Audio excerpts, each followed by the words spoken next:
I kept the winning lottery ticket hidden in my old leather wallet, slipped between the faded photos of my parents' wedding. Every afternoon for the past 4 weeks, I'd sit in the quiet of my living room, the soft afternoon light filtering through the sheer curtains, and pull it out just to remind myself it wasn't a dream. $4,200,000. The numbers were seared into my brain. 8, 15, 29, 36, 47, and Powerball 11. My fingers would trace the paper edges, the faint ink smell rising like a promise I wasn't sure I deserved. I hadn't told anyone, not my book club ladies who met every Tuesday over chamomile and gossip, not the nice man at the pharmacy who always asked how my knees were feeling, and certainly not my son, Jordan, especially not Jordan. The ticket rested there like a silent vow, a test I hadn't meant to administer until circumstances demanded it. Deep down, I think I always knew something fragile was waiting to break between us, but I never expected the crack to come from his side. It was an overcast Friday when Jordan showed up at my door. The sky was heavy with the promise of rain, and the air carried that damp, metallic scent that makes everything feel closer, more intimate. I was chopping vegetables in my humble kitchen, the rhythmic thud of the knife against the worn cutting board steadying my breathing.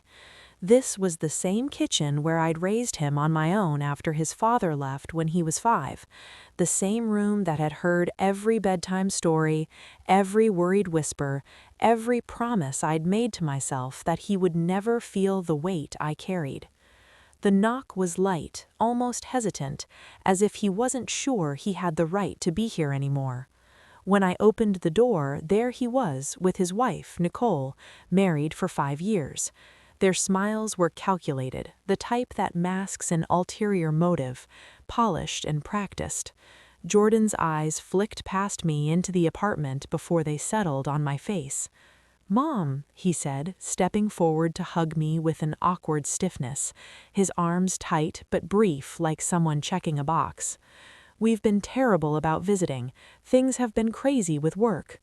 Nicole stood just behind him, holding a small bouquet of store-bought flowers, the kind with stiff cellophane wrapping that crinkled when she shifted. Her tailored blazer likely cost more than my monthly rent, and her perfume, something expensive and floral, drifted into the hallway ahead of her. "Anna, we've missed you so much," she said, her voice smooth but insincere, the words landing softly like feathers on concrete. I'd spent 41 years as a secretary in a law firm, watching people lie to themselves and to others, spotting the telltale pauses, the too quick smiles, the way eyes dart when the truth is inconvenient. It had sharpened my sense for when someone was playing a role. But I smiled anyway, because that's what mothers do. I let them in, the door creaking on its old hinges, and served tea in the cups Jordan had used for cocoa as a child, those same cups still bearing the tiny chip from the day he tried to help me wash dishes at 7. "Your place looks the same as always," Jordan noted, his eyes roaming the room slowly, deliberately. His gaze dwelled on my old lamp with the crooked shade, the faded rug that had once been deep blue, the curtains I'd hung 24 years ago when I still believed every house needed a touch of softness. We talked about superficial things, his role in insurance sales, Nicole's lifestyle blog that was struggling for sponsorships, the local news about the new coffee shop downtown, everything but why they'd suddenly reappeared after 20 months of near silence. They stayed for 3 hours. The clock ticked louder than usual, each minute stretching. When they finally stood to leave, Jordan hugged me again, his arms lingering just long enough to feel rehearsed. "We'll be back soon, Mom, I promise. We've been too focused on ourselves and forgot the important stuff." Nicole kissed my cheek, her lips cool. Family is forever. I closed the door behind them and stood in the stillness, the apartment suddenly too quiet, the scent of their perfume still hanging in the air. Unease crept in, not anger yet, but a deep, slow sadness, like anticipating a storm I couldn't stop. That night, I tossed and turned under the thin quilt, the mattress springs sighing beneath me. Jordan's look at my apartment replayed over and over, not sentimental, not love, but evaluative, like he was estimating value, measuring what was left to take. The rain finally came, tapping against the window like small, insistent fingers. I stared at the ceiling cracks I'd never bothered to fix, and wondered when my son had become someone who saw me as an asset instead of a mother. They came back 6 days later, then 4 days after that. It became routine, twice a week. Jordan would bring desserts from a high-end bakery, tiny, perfect pastries that tasted like money, and never once asked what I liked. Nicole would prattle about her posts, her metrics, her dreams of going viral, but never once asked how my days passed, whether my back still ached after a long walk, or if the silence of the apartment ever felt too loud. On their 6th visit, the kitchen smelled of cinnamon from the coffee cake they'd brought. I excused myself to the bathroom, turned on the faucet so the water ran steadily, and stood quietly by the door, heart beating so hard I could feel it in my throat. How much longer with this act? Nicole's voice was hushed, irritated, sharp enough to cut. As long as needed, Jordan whispered back, his tone patient but tired. This area's hot, prices skyrocketing, buildings going condo. She's sitting on treasure and doesn't know. She acts poor. Any savings from that job? Should be, 41 years, but this furniture, nothing spent. This couch is gross. I feel grimy every time I sit on it. Bear it, sweetie. Trust first, then action. The words landed like small punches.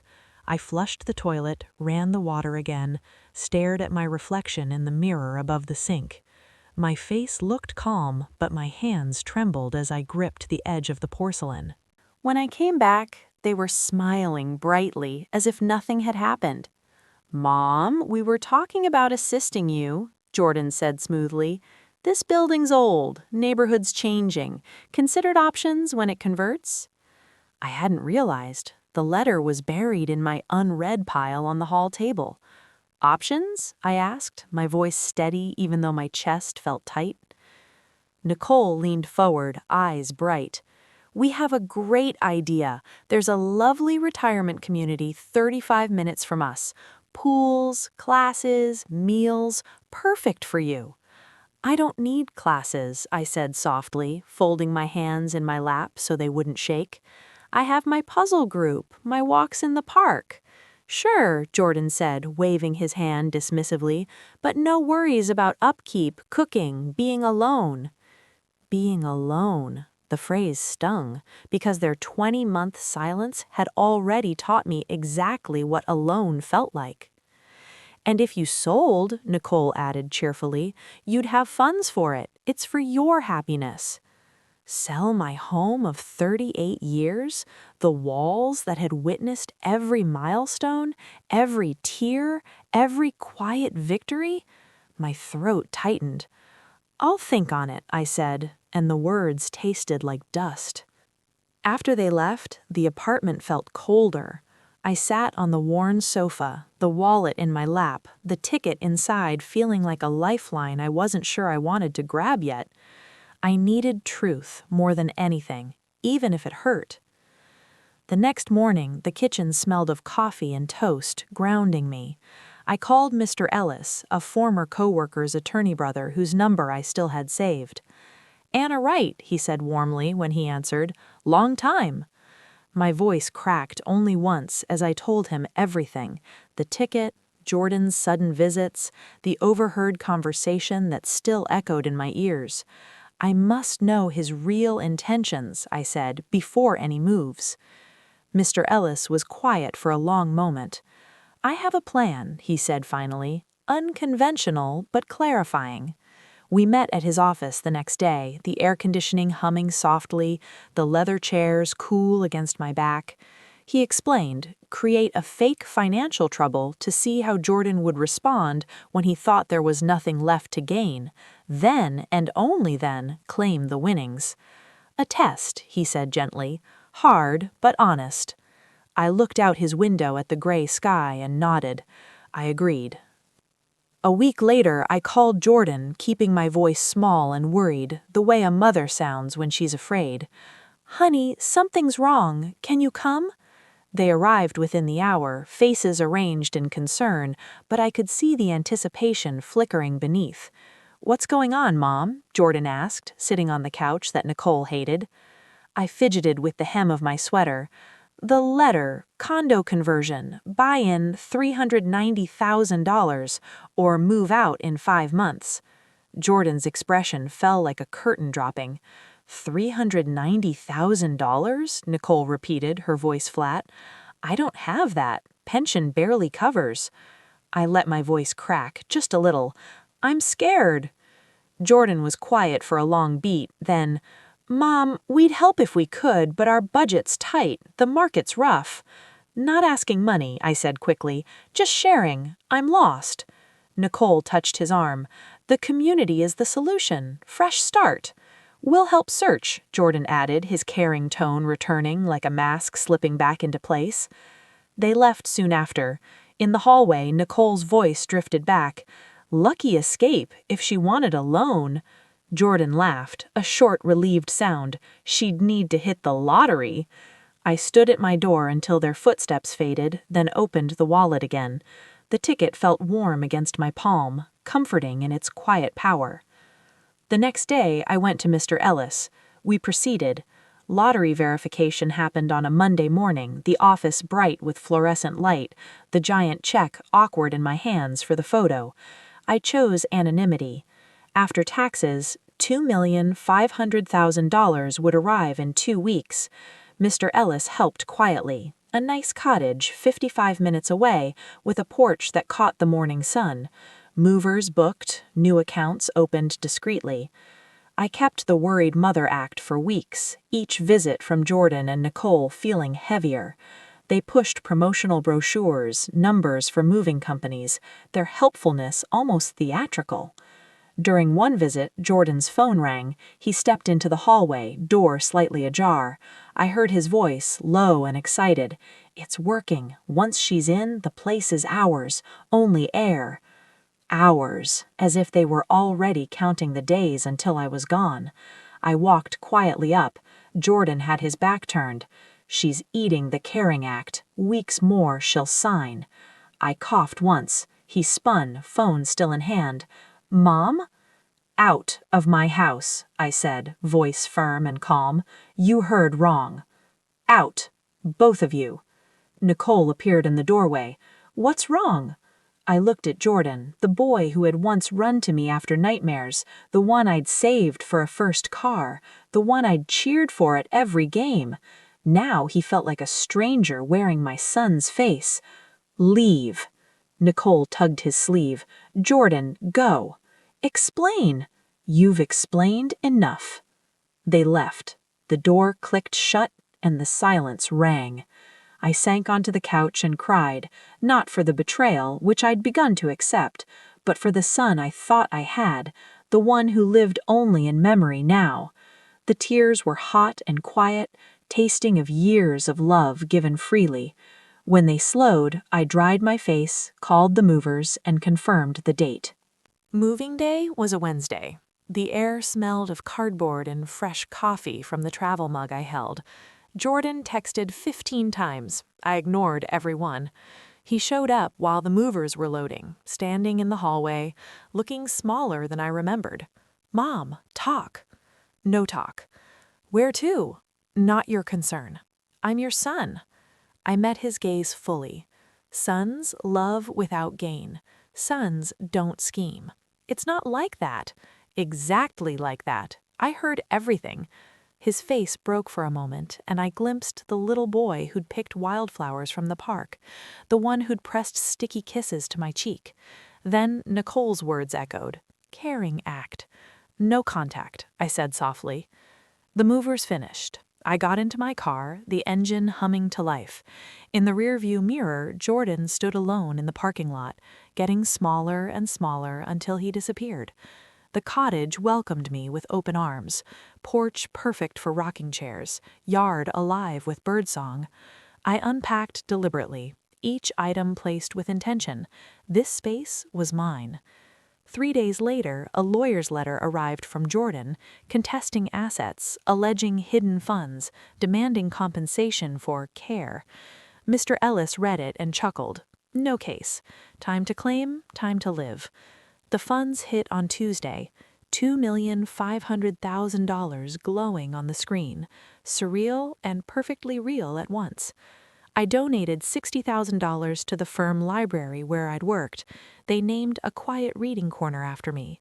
I set up a scholarship for single parents going back to school, $35,000 to start, growing each year. I bought a reliable Ford Escape, deep blue, nothing flashy, just dependable. The rest I invested carefully. The returns would give me $5,500 monthly, enough to breathe easily. I joined a birdwatching group where we walked early trails, the air crisp with dew and pine. I volunteered at the animal shelter, feeling small, warm bodies against my chest, reminding me that care could be simple again. I tried knitting. My first scarf was tangled and uneven, but the process made me laugh at myself, something I hadn't done in years. I made friends who liked me for the quiet stories I told, not for what I could offer.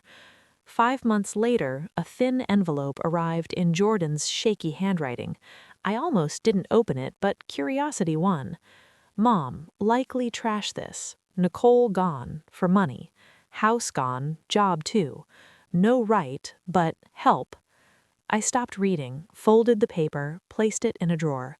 No triumph, no vindication, just sadness for the boy who'd once shared his dreams with me in that same kitchen. But the choices he'd made were his, not mine. My reply was short. Jordan, find your path. Learn that love isn't a transaction. Become better, but no more us. I choose peace, true bonds, myself. Well wishes from afar, Mom. I never heard from him again. Now my mornings begin with coffee on the porch, the steam curling into the cool air, birds singing from the oak tree. I read books I had always meant to finish, laugh with friends who chose to be in my life. I volunteer at the shelter, helping families find homes for their pets, feeling the quiet joy of giving without expectation.